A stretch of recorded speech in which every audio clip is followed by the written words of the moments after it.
usaremos de forma mais aprofundada alguns conceitos da física nuclear como foram descritos no início do vídeo. Retomando o que foi visto na primeira aula, devemos lembrar que foram apresentadas algumas características específicas dos núcleos atômicos.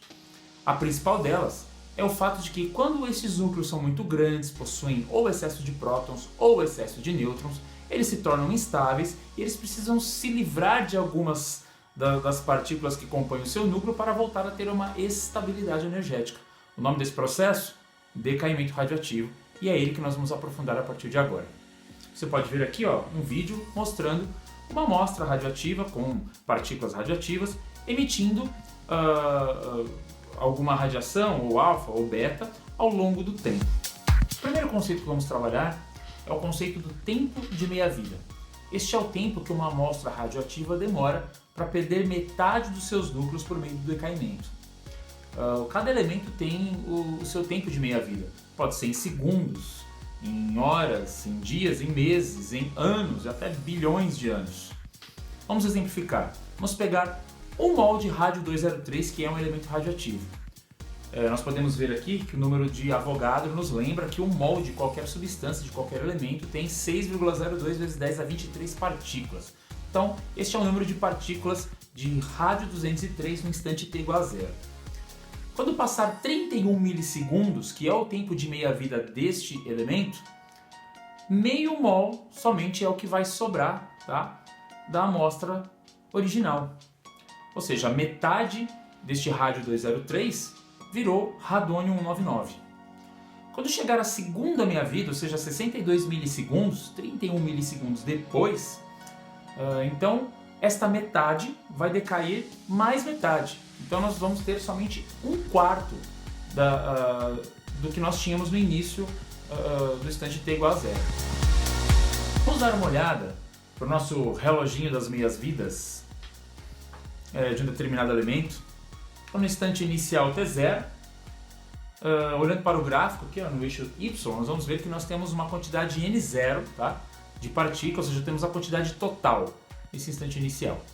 Passada uma meia-vida, perceba que este n0 agora está dividido por 2, ou seja, caiu metade, temos agora somente metade da amostra.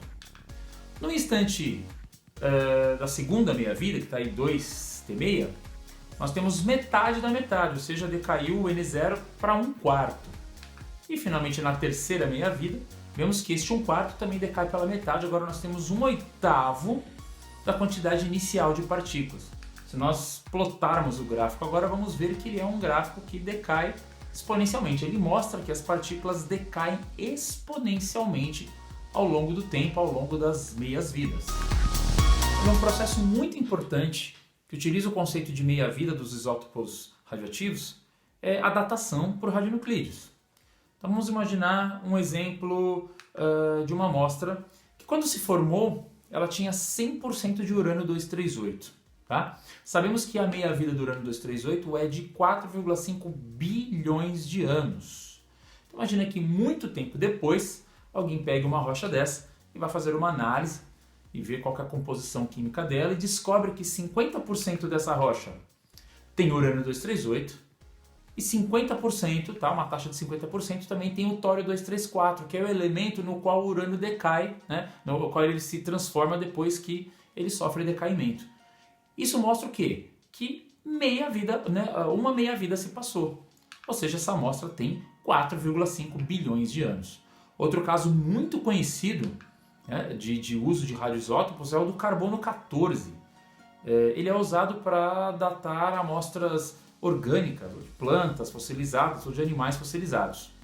Então, o carbono 14 ele se forma no topo da atmosfera em virtude de choques com alguns raios cósmicos, com partículas que entram na atmosfera através de raios cósmicos. Esse carbono 14 se deposita na natureza, principalmente nos vegetais, né?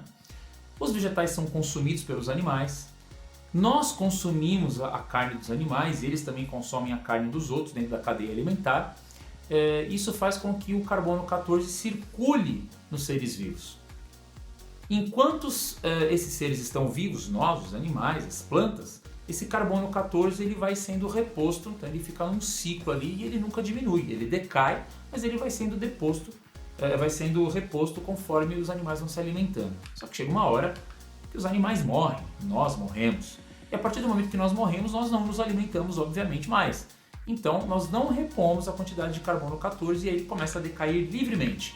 Aqui está a fórmula da reação, né, do decaimento. O carbono 14 ele passa-se a emitir partículas radioativas e se transmutar em nitrogênio 14. Então vamos fazer um exemplo. Imagina que, primeiro precisamos saber que o tempo de meia-vida do carbono 14 é de 5.300 anos. Então se nós tivermos uma amostra, um fóssil, né, orgânico, que tenha 50% de carbono 14 e 50% de nitrogênio 14, significa que uma meia-vida passou. Significa ainda que esta amostra tem exatamente 5.300 anos. Agora, se nós encontrarmos uma outra amostra, onde nós tenhamos 25% de carbono 14 e 75% de nitrogênio 14, significam que duas meia-vidas se passaram. Temos 1/4 de carbono 14. Então, significa que essa amostra tem 10.600 anos aproximadamente. Tá? É assim que funciona a datação por radionuclídeos. Claro que de uma forma mais simplificada aqui, é um pouco mais complexo do que isso, obviamente. Vamos começar a partir de agora a estudar a lei do decaimento radioativo ou a lei do decaimento nuclear, como você achar melhor. E vamos começar falando então sobre o coeficiente de desintegração representado pela letra lambda. Este coeficiente ele calcula a probabilidade matemática de um determinado nuclídeo radioativo decair em função do tempo. Nós sabemos que quando falamos sobre núcleos, estamos falando sobre partículas subatômicas e, portanto, estamos no domínio da mecânica quântica e por isso nós precisamos fazer uso das probabilidades matemáticas por causa do princípio de incerteza de Heisenberg. Este número, este coeficiente, ele é calculado de forma experimental, onde os físicos usam espectrômetros de massa ou então espectrofotômetros que podem calcular, que podem detectar a presença então dos decaimentos, das partículas que são ejetadas dos núcleos, ou então os fótons que são emitidos no caso do decaimento gama, e aí então pode ser feito um estudo do tempo para ver qual que é a probabilidade desses núcleos decaírem e emitirem essas partículas. Vamos começar a falar a partir de agora sobre a lei do decaimento radioativo. Vamos começar isso falando sobre a atividade radioativa representada pela letra A. Esta atividade radioativa representa a quantidade de decaimentos que acontecem ao longo de uma unidade de tempo. Por isso nós podemos ver aí menos delta N por delta T. Agora, por que este delta N está com sinal negativo? Porque conforme o tempo passa, a quantidade de partículas radioativas vai diminuindo, mas a atividade também diminui. Isso que nós vamos estudar agora, analisando as equações e os gráficos. Outra coisa é a unidade de medida, tá, da atividade radioativa. Ela representa desintegrações por segundo, mas foi rebatizada de Becquerel, em homenagem a um importante cientista que contribuiu bastante aí com o desenvolvimento da física nuclear. A expressão que vimos anteriormente é uma expressão que demonstra a atividade instantânea, ou seja, a quantidade de partículas radioativas que decaem por segundo em um instante de tempo específico. Mas nós podemos calcular uma outra situação que é o quanto essa atividade diminui ao longo do tempo. E para isso podemos usar esta expressão aqui, tá?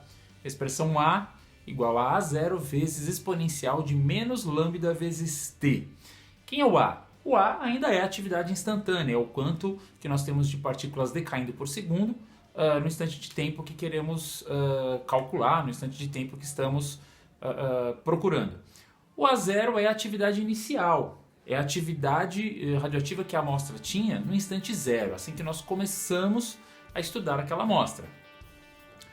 O exponencial está elevado a menos lambda t. Esse lambda é aquele coeficiente de desintegração que vimos agora há pouco, que demonstra a probabilidade, né, a questão probabilística dos decaimentos ao longo do tempo. E t é exatamente o tempo, o intervalo de tempo que a gente está tentando calcular o quanto essa amostra diminuiu. Agora perceba que o fato de estar elevado a uma exponencial mostra que essa atividade ela decai exponencialmente, ela tem uma característica probabilística e ela é decrescente. Perceba que é menos lambda t, tá? Então aqui as características de como essa atividade vai diminuindo ao longo do tempo. Lembre-se ainda que a expressão que nós usamos para calcular a atividade instantânea de uma amostra radioativa, ela era menos ΔN por ΔT. Este menos ΔN por ΔT pode ainda ser reescrito através desta expressão aqui, que é lambda vezes N0. Lambda nós sabemos que é o coeficiente de desintegração, é o número probabilístico dos decaimentos, e N0 é a quantidade de partículas iniciais. Fazendo ainda um cálculo integral, que nós não vamos abrir aqui, nós não vamos discutir este cálculo, vamos somente apresentar o resultado final, que é esta expressão aqui, N igual a N0 vezes exponencial de menos lambda T, onde N é a quantidade de partículas remanescentes da amostra. Da mesma forma que nós conseguimos calcular a atividade, né, a quantidade de partículas que decaem por segundo, nós também conseguimos calcular e estudar o quanto sobra de partículas radioativas dentro da amostra. O N0, então, é a amostra inicial, né, a quantidade inicial de partículas radioativas dentro da amostra, no instante t igual a zero. E exponencial de menos lambda t é o número aí que nos mostra as características exponenciais, tá? Probabilísticas e decrescentes da quantidade de amostra, da mesma forma que a atividade. Então você vê uma grande semelhança entre as duas expressões. Temos aqui dois simuladores do PET Colorado, do portal PET Colorado, onde nós temos aqui a simulação de amostras de polônio 211 decaindo em chumbo 207. Perceba o padrão muito parecido nas duas réguas de tempo, que mostra a quantidade de partículas, mas perceba que não é exatamente igual. Perceba também que as desintegrações por segundo vão diminuindo com o tempo. E assim que termina, no mesmo tempo, perceba que a quantidade de polônio e a quantidade de chumbo nas duas simulações, que são praticamente a mesma, são um pouquinho diferentes. Isso mostra a questão da probabilidade nos decaimentos radioativos. E também demonstra que ao longo do tempo essas desintegrações vão diminuindo, assim como as partículas. É disso que se trata a lei do decaimento radioativo. Vamos fazer agora uma análise muito importante comparando essas duas expressões. Uma é a expressão que calcula a quantidade de partículas remanescentes na amostra radioativa em função do tempo, e a outra nos mostra a quantidade de decaimentos por segundo num instante de tempo qualquer.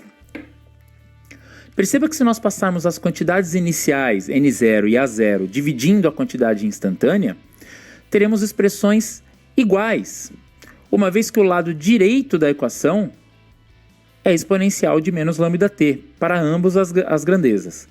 Colocando essas grandezas em um gráfico, veremos que, no instante zero, n sobre n0 dá 1, ou seja, temos todas as partículas radioativas na amostra nesse instante inicial. Assim como a atividade também é máxima no instante zero. Perceba que A sobre A0 é igual a 1. Quando passa-se a primeira meia-vida, perceba que ambas as grandezas se reduzem pela metade. Na segunda meia-vida, ambas as grandezas se reduzem para 1/4. Assim como na terceira meia-vida, ambas as grandezas se reduzem para 1/8. Plotando o gráfico, perceberemos muito bem que tanto a quantidade de partículas em função do tempo, quanto a quantidade de partículas que decaem por unidade de tempo ao longo do tempo, decaem exponencialmente, como mostra aí o gráfico.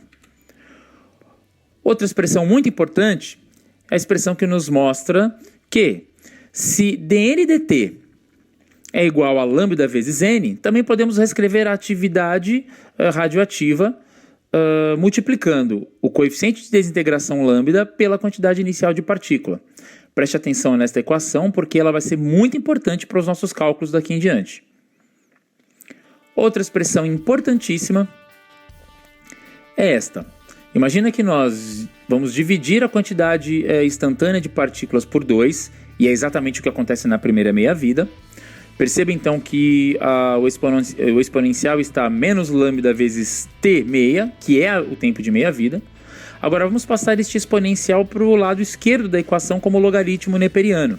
Simplificando a expressão, chegaremos então a uma expressão para o cálculo de lambda, que é o coeficiente de desintegração.